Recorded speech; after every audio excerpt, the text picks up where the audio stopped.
मित्रांनो, ही कथा आहे माझी आणि माझ्या काकांची. मी शहरात काकू काकांकडे कॉलेजला होतो. अचानक माझी काकू माहेरी गेल्यावर मी एकटीच माझ्या खोलीत झोपले होते. पण मला रात्रीच्या वेळी अचानक भास झाला की कुणीतरी माझ्यावरून हात फिरवत आहे.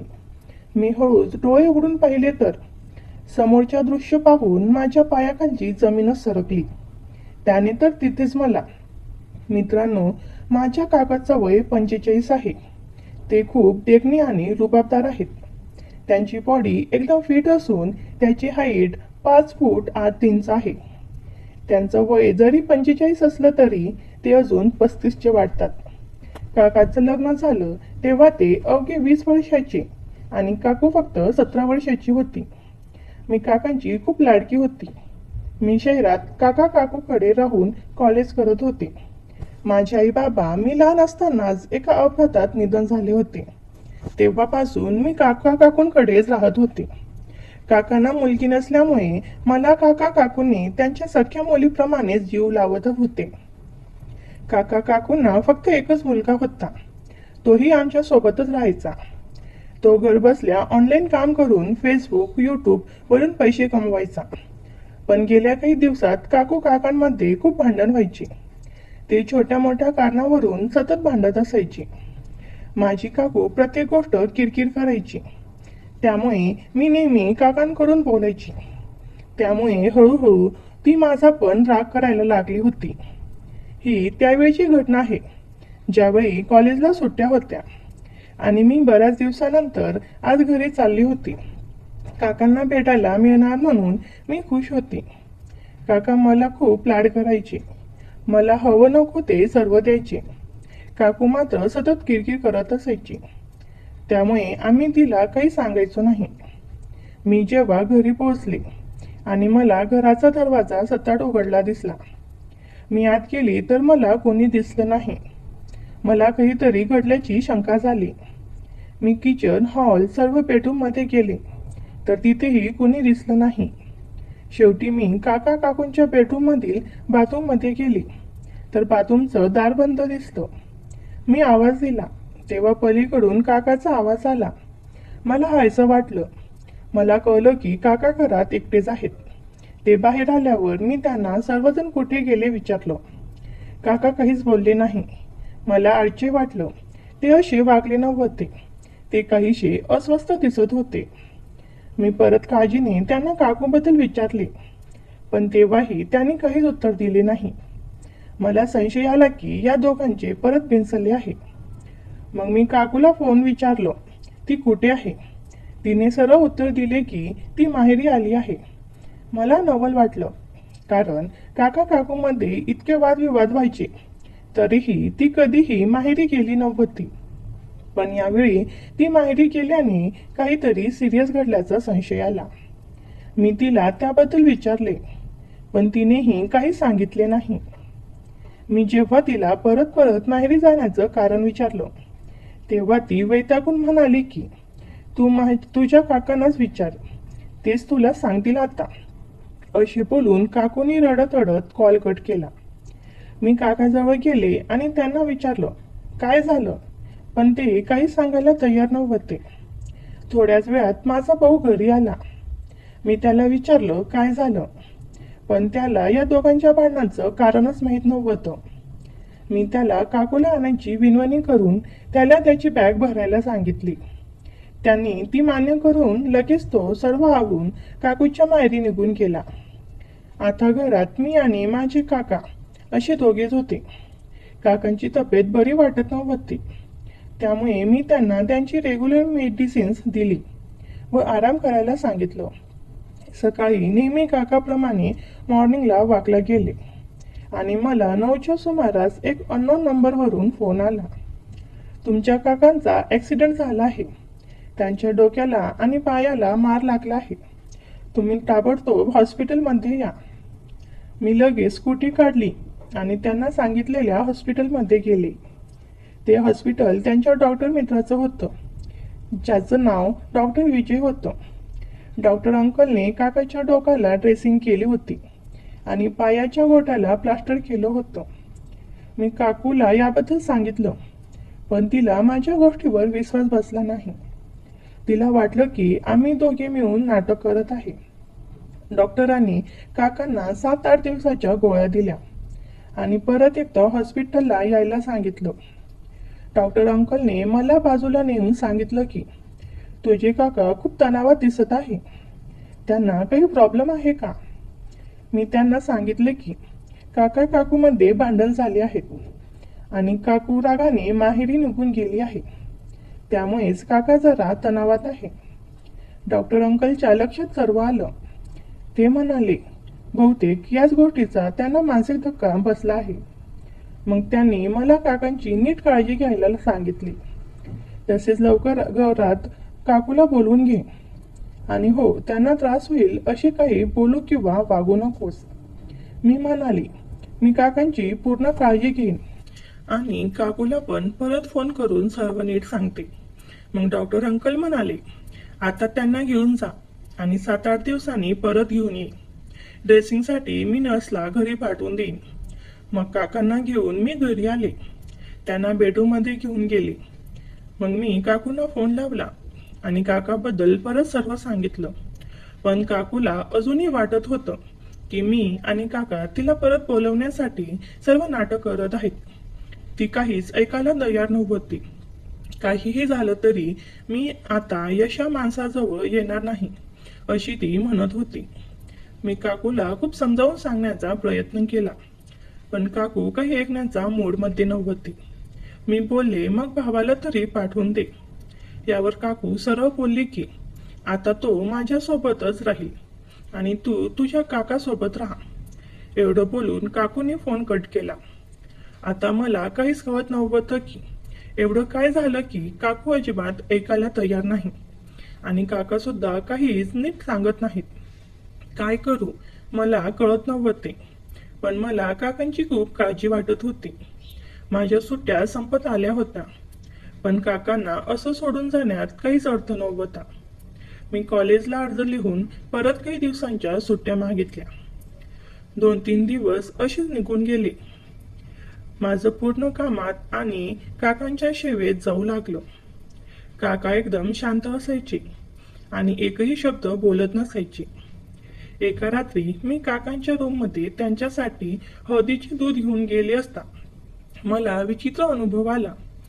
त्या रात्री नेहमीप्रमाणे आमचं जेवण झालं आणि हळदीचे दूध द्यायला मी त्यांच्या रूममध्ये गेले. ते पिऊन झाल्यावर मी ग्लास घेऊन परत वळले. तेवढ्यात काकांनी माझा हात धरला आणि मला त्यांच्याकडे ओढलं. काका बेडवर होते, त्यामुळे मी त्यांच्या अंगावर जाऊन पडले. काका वेड्यांसारखं काहीतरी बडबडू लागले. ते मला काकू समजून काहीतरी बडबडायला लागले. ते म्हणत होते की मी कुठे होती, आता आलीस का, आणि मला सोडून जाऊ नको, वगैरे वगैरे. मग माझा हात पकडून म्हणाले, मी तुझ्याशिवाय राहू शकत नाही. आणि एवढं बोलून त्यांनी माझ्या ओठांवर किस केला. त्यांचं असं वर्तन पाहून मी घाबरले. हे सर्व एवढ्या कमी वेळेत झालं की मी काहीच करू शकले नाही. मी कसंबसं स्वतःला सोडवलं आणि त्यांच्यावर ओरडले, काका काय करता तुम्ही हे? काका आपल्या धुंदीत म्हणाले, तू माझी बायको आहेस ना, मग अशी काय करतेस? मी काकांना ओढून म्हणाले, काका मी तुमची बायको नाही, तुमची मुलगी आहे अंजली. काकू अजून नाही आली. काका मला रागात बोलले, नाही तू माझी बायको आहेस, माझी बायको. एवढं बोलून त्यांचे हात थरथर कापू लागले आणि त्यांच्या तोंडातून फेस येऊ लागला व ते बेशुद्ध झाले. मी घाबरून डॉक्टर अंकलला फोन केला आणि त्यांना सर्व परिस्थिती सांगितली. ते लगेच आमच्या घरी आले. मी आल्यावर त्यांना सर्व सविस्तर सांगितलं. डॉक्टर अंकल म्हणाले, हे बघ बेटा, तुझी काकू माहेरी गेल्याचा त्यांना जबरदस्त मानसिक धक्का बसला आहे. त्यामुळे तुझ्यात त्यांना तुझी काकू दिसत आहे. लवकरात लवकर तू काकूला बोलवून घे. मी लगेच काकूला फोन केला, पण ती माझं काहीच ऐकायला तयार नव्हती. त्यामुळे मी डॉक्टर अंकल जवळ फोन दिला आणि त्यांना काकू सोबत बोलायला सांगितले. मग ते काकूला समजावायला लागले. पण काकूला माहित होते की डॉक्टर अंकल सुद्धा काकांचे चांगले मित्र आहेत. ती डॉक्टर अंकलला बोलली की तुम्ही सगळे मिळालेले आहेत. मी परत यावे म्हणून तुमचे सर्वांचे हे नाटक सुरू आहे. काकूंनी माझं आणि डॉक्टर अंकलचं काहीच ऐकलं नाही आणि फोन कट केला. आता सर्व जबाबदारी ही माझ्यावरच होती. मलाच हे सर्व नीट करावं लागणार होतं. डॉक्टर अंकल म्हणाले, हे बघ बेटा, सध्या तरी सिच्युएशन अवघड दिसत आहे. तुझी काकू कुणाचंच काही ऐकायला तयार नाही आणि तुला तर वाटतं की काका लवकरात लवकर बरे व्हावे. मग त्यासाठी तुला एक गोष्ट करावी लागणार आहे. ती थोडी विचित्र आहे, पण थोडे दिवस तरी तुझ्या काकांसाठी तुला हा त्रास सहन करावा लागणार आहे. मी म्हणाले, कोणती गोष्ट? डॉक्टर अंकल म्हणाले, म्हणजे थोडे दिवस तुझे काका जे करत आहेत त्यांना विरोध करू नकोस. थोडा धीर धर आणि शांतपणे त्यांना रिस्पॉन्स कर. थोड्या दिवसातच ते नॉर्मल होतील. मी काही गोळ्या देतोय, त्याने त्याचं डोकं शांत राहील. फक्त काही दिवसांचा प्रश्न आहे. तुला तुझ्या काकांसाठी एवढं तरी करावंच लागणार आहे. मी दीर्घ श्वास घेत म्हणाले, ठीक आहे अंकल, तुम्ही म्हणताय म्हणून मी थोडे दिवस काकांना कोणत्याच बाबतीत विरोध करणार नाही. पण तुम्ही ते लवकरात लवकर ठीक व्हावे यासाठी चांगली औषध द्या. डॉक्टर अंकल म्हणाले, हो बेटा, माझे तेच प्रयत्न चालू आहेत, पण मला यात तुझी पण साथ हवी आहे. मी म्हणाले, काकांसाठी मी काहीही करीन. फक्त काका लवकर ठीक व्हायला पाहिजे. मग काही वेळाने डॉक्टर अंकल निघून गेले. दुसऱ्या दिवशी आमचं रात्रीचं जेवण वगैरे सर्व आवरून झालं. मी काकांना हळदीचे दूध दिले. ते पिऊन त्यांनी घेतलं. मग काकांनी मला त्यांच्या बाजूला झोपायला सांगितलं. ते म्हणाले, वनिता, आज माझ्या जवळ झोप ग. मला खूप एकटं एकटं वाटतं. त्याची मागणी विचित्र होती, पण मला हे करणं भाग होतं. शेवटी मी विचार केला की शेवटी माझे काकाच आहेत, त्यामुळे मला एवढी हरकत असायला नको. असा विचार करून मी त्यांची विनवणी मान्य केली. मी त्यांना ओके बोलली आणि त्यांच्या जवळच आडवे झाले. मनात एक अमानक भीती होतीच, कारण त्या दिवशी जो प्रसंग घडला त्यामुळे मनाला थोडीशी भीती वाटत होती. काही वेळाने माझा डोळा लागला. मला झोपेत माझ्या अंगावर काहीतरी स्पर्श होत असल्याचं जाणवलं. मी डोळे उघडून पाहिले तर काका माझ्या पाठीवर हात फिरवत होते. मला त्यांच्या स्पर्शाने कसे तरीच होत होते. कदाचित एक काका भतीजीचं नातं म्हणून ते कुरवाळत असावे असे वाटून मी त्यांना रोखले नाही. पण त्यांचा स्पर्श आज मला वेगळाच वाटत होता. ते काकूला स्पर्श करतात तसा काहीसा भास होत होता. मी तसेच पडून राहिले. काका काही वेळ तसेच करत राहिले. हळूहळू मला एक वेगळीच भावना उत्पन्न होऊ लागली. मला त्यांचा तो स्पर्श आवडू लागला होता. मनात इच्छा असतानाही मी त्यांना रोखू शकत नव्हते. पण ते पुढे जाण्यासाठीच मी उठून बसले. काका म्हणाले, काय झालं ग वनिता? मी म्हणाले, काही नाही, मला बाथरूमला जायचं आहे. काका म्हणाले, बरं, जाऊन ये. मी बाथरूममध्ये गेले. काकांचा तो स्पर्श मला आठवू लागला. मी घाबरले होते, पण आता माझ्याकडे दुसरा कोणताच उपाय नव्हता. मी माझा चेहरा धुतला व फ्रेश झाले. मग मी येऊन काकाजवळ न जाता तिथल्या खुर्चीवर जाऊन बसले. काका म्हणाले, काय झालं? ये ना माझ्याजवळ. आज खूप इच्छा आहे ग माझी. मला सुचत नव्हतं आता पुढे काय करावं. त्यांना विरोध करता येत नव्हता. मी जर विरोध केला आणि मागच्या सारखं त्यांची अवस्था झाली तर एवढ्या रात्री मी एकटी काय करणार म्हणून खूप गोंधळली होती. मला काकांना दुखवायचे नव्हतं, कारण डॉक्टर अंकलने आधीच तसं बजावलं होतं. काय करावं सुचत नव्हतं. शेवटी मी त्यांच्या जवळ गेले आणि थोडीशी नाटक करत त्यांना म्हणाले, अहो एकांना, तुमची तब्येत खराब आहे ना, मग तुम्ही आज आराम करा. तुम्ही नीट झाले की आपण मस्त एन्जॉय करूया. काका माझा हातात हात पकडत म्हणाले, नाही ग, मी एकदम ओके आहे. आज खूप मूड आहे ग. मी त्याचा चेहरा हातात घेत आणि थोडी लाडात येऊन म्हणाले, आज नको हो, तुम्ही नीट झालो ना, मग नक्की एन्जॉय करू आपण. तुम्ही असा हट्ट करू नका आता, नाहीतर मी परत माहेरी निघून जाईल. काका लगेच म्हणाले, नको ग, परत सोडून जाऊ नकोस अशी माहेरी.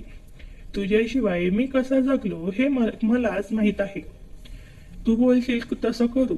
ओके, आपण नंतर एन्जॉय करू, पण तू अशी माझ्यापासून लांब लवकर राहू. तू माझ्या जवळ तरीच हो, एवढं तरी एक माझं. माझी युक्ती कामी आली होती, पण काकाजवळ झोपायचं हट्ट काही सोडत नव्हते. शेवटी मी त्यांच्याजवळ परत झोपायचं ठरवलं. काकांनी मला मिठीत घेतलं. मला कसं तरी होत होतं, पण त्यांच्या तब्येतीमुळे मी काही बोलू शकत नव्हते.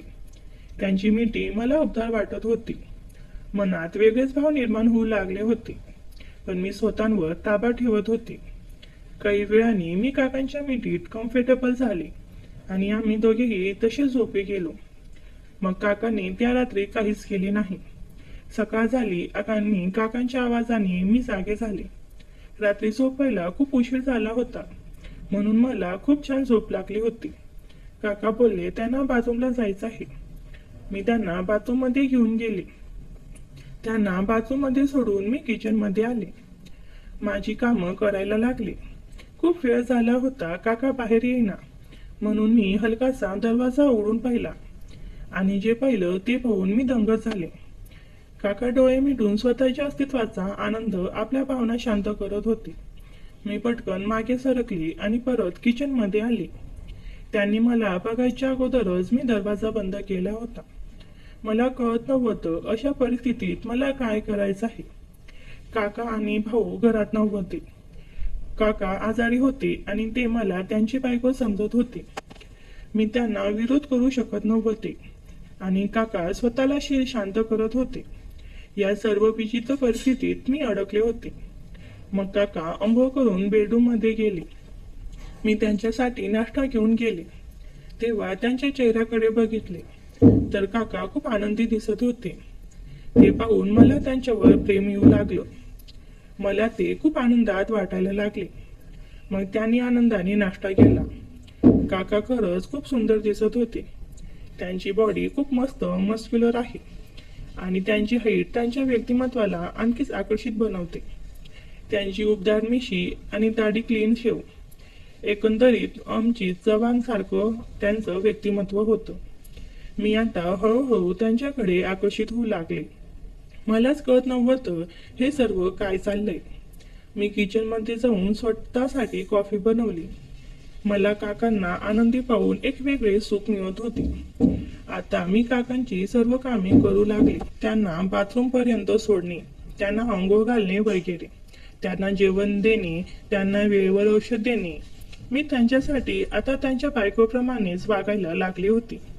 मला त्यात खूप आनंद मिळत होता. कधी कधी अंघोळ घालताना होणारा स्पर्श मला त्यांच्याकडे आणखीनच आकर्षित करत होता. आमची कामवाली बाई तिच्या मुलीचं लग्न असल्यामुळे 10 दिवस आधी सुट्टीवर गेली होती. त्यामुळे सर्व काम मलाच करावी लागायची. काका दिवसा शांत असायचे, पण रात्री त्यांना अटक आला की ते वेड्यासारखे करायचे आणि माझ्यात काकूला बघायचे. याच रुटीनप्रमाणे आमचे 2 दिवस गेले. म्हणजेच दिवसा काकांची सेवा, नाश्ता, जेवण, दुपारी आराम, रात्री काका मला मिठीत घेऊन झोपायचे. मला त्यांच्या मिठीची सवय होऊन झाली होती. मी त्यांच्याकडे खूप आकर्षित व्हायला लागले होते. मीही हे सर्व करता करता स्वतःला त्यांची बायको समजायला लागले होते. मग 4 दिवसांनी रात्र परत एकदा काकांनी माझ्यासमोर त्यांच्या सुंदर अनुभवाची इच्छा व्यक्त केली. यावेळी मलाही त्यांच्यासोबत सुंदर अनुभवाची इच्छा होऊ लागली, पण तरीही मी त्यांना नेहमीप्रमाणे नकार दिला. शेवटी ते माझे काका होते आणि त्यामुळे त्यांच्यासाठी एक प्रकारचा आदर आणि भीतीही होती. मी नकार दिल्यावर ते परत हट्ट करू लागले. ते मला स्पर्श करू लागले आणि त्यांच्या स्पर्शाने मी हळूहळू प्रभावित होऊ लागली होती. कधी कधी वाटायचं की जर स्वतःवर कंट्रोल ठेवला नाही तर काका मला सुंदर अनुभव नक्कीच देणार. स्पर्श करत ते सारखा हट्ट करत होते. ते म्हणाले, जोपर्यंत आता तू सुंदर वेळचा अनुभव देत नाहीस, मी तुझ्याशी बोलणार नाही. मग मी त्यांना समजावत म्हणाले, अहो तसं नाही हो, तुमच्या पायाला प्लास्टर आहे. ते काढल्यावर करू ना आपण, काका ओके म्हणाले. पण खरे तर मलाही आता इच्छा होऊ लागली होती. मग एकाच आठवड्यात काकांचे पायाचे प्लास्टर निघाले आणि काका एकदम फिट झाले. पण मनाने अजूनही ते अस्वस्थच होते. त्यामुळे डॉक्टर अंकलने मला त्यांची काळजी घेण्यास सांगितले.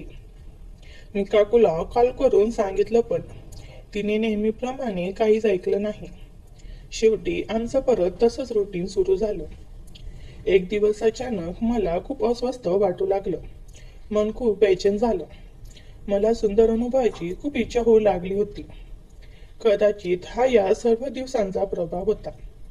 अचानक मन आतुर होऊन काय करू काही समजत नव्हतं. माझ्या भावना खूप दाटून आल्या होत्या आणि त्यात काकाबद्दलचं आकर्षण आगीतील ओतत होतं. आता मला सुद्धा वाटू लागलं होतं की मला जर सुंदर वेळचा अनुभव कुणी दिला नाही तर मीच वेडी होईल. मला राहुल त्या दिवशीच्या काकांच्या अस्तित्वाचं दर्शन, त्यांच्या स्पर्श, त्यांची मिठी सर्व आठवू लागलं. मन सारखं बेचैन होऊ लागलं. मी काकाकडे खूपच आकर्षित झाले असे वाटायला लागले. पण ते माझे काका आहेत म्हणून त्यांच्यासोबत सुंदर अनुभवाची भीती आणि लाज वाटत होती. पण आम्हाला आता स्वतःवर ताब्यात ठेवणे खूप कठीण जात होते. मी माझ्या मनात विचार केला की जर आता सुंदर अनुभवाची एवढी इच्छा होत आहे, काकांना तर त्या गोष्टीची आधीपासून सवय आहे, तर काका असं का नाही करणार. शेवटी मी विचार केला की काका तसेही आजारी आहेत. त्यांना वेडेपणाचे दौरे येत आहेत. त्यांना कुठे काय आठवणीत राहणार. आम्ही जेवण वगैरे करून बसलो होतो. रात्रीचे 10 वाजले होते. मी किचनमध्ये जाऊन भांडे घासत होते. तेवढ्यात काका मला त्याची बायको समजून माझ्या पाठीमागून येऊन मला घट्ट मिठी मारली आणि मला म्हणाले, वनिता चल ना आता, सोड ते काम. आणि तसाच मला घेऊन गेली. मी जाऊन बेडवर बसले. तेवढ्यात काकाने मला पंजाबी ड्रेसवर पाहिलं आणि मला म्हणाले, वनिता तू हे काय घातले आहेस, जा गाऊन घालून ये लवकर. मी जाऊन चेंज करून आली. मी विचार करत होते, आज माझं काही खरं नाही. आज मला स्वर्गच दाखवणार. भीती पण वाटत होती कारण काका खूप दिवसाची भूक माझ्यावर काढणार. मग मी गाऊन घालून खाली मान घालून तिथे जाऊन उभी राहिली. मग काकाने मला जवळ घेतलं आणि नेहमीप्रमाणे मला मिठीत घेतलं. ते माझ्या पाठीवरून हात फिरू लागले आणि त्यांच्या स्पर्शाने माझा संयम तुटला. मी खूप प्रभावित झाली. मीही त्यांना प्रतिसाद द्यायला लागले. काकांचे श्वास वाढले आणि त्यांनी माझ्या ओठांकडे आपले ओठ सरकले. माझेही डोळे आपोआप मिटले आणि मीही त्यांना तसाच प्रतिसाद द्यायला लागले. हळूहळू काकांचे वेळ वाढतच गेले आणि ते मला प्रत्येक ठिकाणी स्पर्श करू लागले. त्यांच्या स्पर्शाने मी खूप मोहित झाले होते. माझ्या श्वासांची गती वाढतच गेली. माझे जीवन काकांच्या अस्तित्वासाठी अगदी आतुर झाले होते. मी काकांना म्हणाले, आता मला तुमच्या अस्तित्वाची गरज आहे. माझे जीवन तुम्ही आनंदाने अगदी भरून टाका. माझ्या अशा बोलण्याने काका अधिक उत्साहित होऊन प्रेम करू लागले. हळूहळू आम्ही सर्व बंधनातून मोकळे झालो. मग काकाने माझ्या नाजूक जीवनात आपली भावना टाकली आणि मला विजेचा झटका आल्यासारखाच झाला. मला त्यांची भावना असह्य झाल्या, पण काका त्यात खूपच उत्साही वाटत होते. मग डॉक्टर अंकलने सांगितल्याप्रमाणे त्यांना विरोध नको म्हणून मी त्या सहन करत राहिले. काका आता वेड्यासारखे करत होते आणि मला त्यांच्या भावनेची भीतीही वाटत होती. ते आपल्या धुंदीत होते. मग हळूहळू मला त्याची सवय होऊन ते क्षण मी अनुभवू लागले. मला आता काकांच्या वेडेपणाची मजा येऊ लागली. त्यांच्या अशा करण्याने मीही खूप उत्साहित झाले आणि ते सुंदर क्षण अनुभवू लागले. काका एकदम कसब काढत होते आणि मला एकदम स्वर्गात असल्यासारखं वाटत होतं.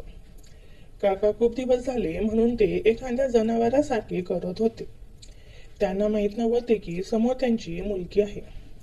पण आता मी त्यांना सुंदर वेळचा अनुभव खूप आनंदाने घेऊ लागला होता. मीही सर्व विसरून त्यांना तसा साथ देत होते. काही वेळ गेल्यावर मला अचानक आनंदाचे झटके येत आकाशात उंच उडत असल्यासारखं वाटू लागलं. मी त्या सुंदर आणि माझ्या जीवनातून आनंदाने रंग सोडत उडत मला हवे तरंगल्यासारखं वाटू लागलं होतं. मी खूप आनंदात होते. मला त्या सुंदर क्षणाचा एक वेगळाच अनुभव येत होता. काकांना काहीच कल्पना नव्हती की त्यांच्या वेडेपणाला मला अगदी स्वर्गात पोचवलं होतं. अचानक माझ्या जीवनातून आनंदाच्या लहरी येऊ लागल्या होत्या आणि काही क्षणात मला अगदी हलकं हलकं वाटू लागलं. मला एक वेगळं सुख आणि समाधान मिळू लागलं होतं. मी आनंदाने क्षण अनुभवत अगदी वेडावून गेली होती. माझ्या भावना मोकळ्या होऊन मला खूप समाधान वाटू लागलं होतं.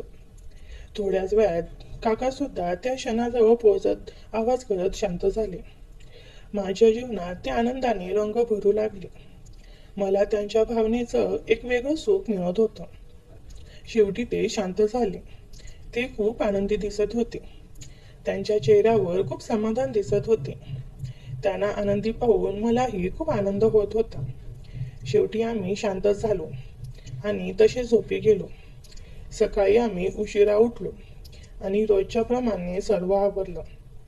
मला आता स्वतःच्या काकांची अर्धांगिनीच वाटू लागले होते. मला काकूचाही विसर पडला होता. त्या दिवशी मी काकूचे कपडे घालून मेकअप करून तयार होऊन काका समोर गेले. काका मला पाहून खूपच आनंदी झाले.